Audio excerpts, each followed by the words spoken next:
Sebab utama kenapa korang perlu tengok video ni sampai habis adalah untuk hilangkan masalah korang yang selalu stuck dengan soalan yang pelik macam ni.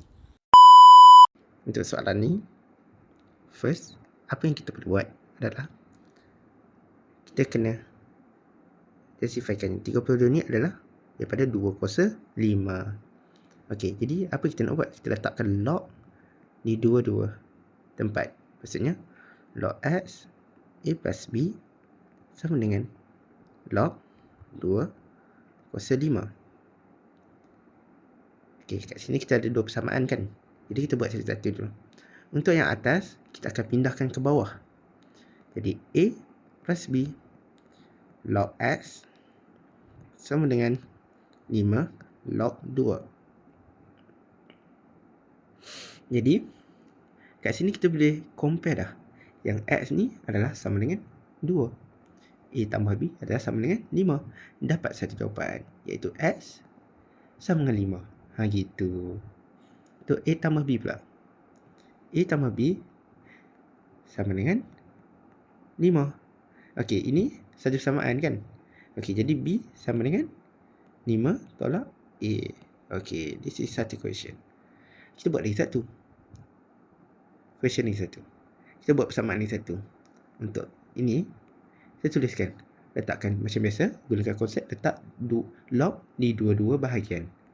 Log X, A tolak B sama dengan log 2.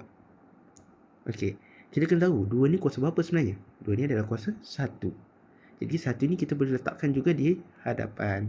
Jadi kita tuliskan A tolak B. Ini pun kita bawa pergi depan. Kita bawa pergi depan ni. Jadi A tolak B log X sama dengan 1 log 2. Jadi X betul tak tadi kita compare? X sama dengan 2, betul kan? Okey. Untuk A tolak B akan sama dengan 1. Gitu. Kemudian A tolak B. B tadi berapa tadi?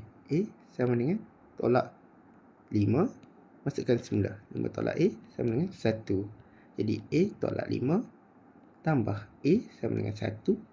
Maka 2A sama dengan 5 bawa sebelah. 5 tambah 1. A sama dengan 2A sama dengan 6. Dan final answer is 6. A 6 bahagi dengan 2, iaitu 3 gitu. Okey, dapat A. Masukkan nilai B semula. Iaitu B sama dengan 5 tolak A. A berapa? 3.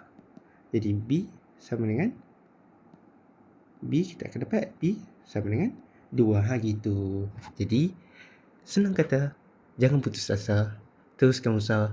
Yang mana single digit tu, InsyaAllah ada peluang lagi. Okay, so apa-apa hal, jangan putus asa. And sharekan kepada kawan-kawan korang yang mana masih tak boleh nak move on daripada single digit. Get out from your comfort zone. Let's go.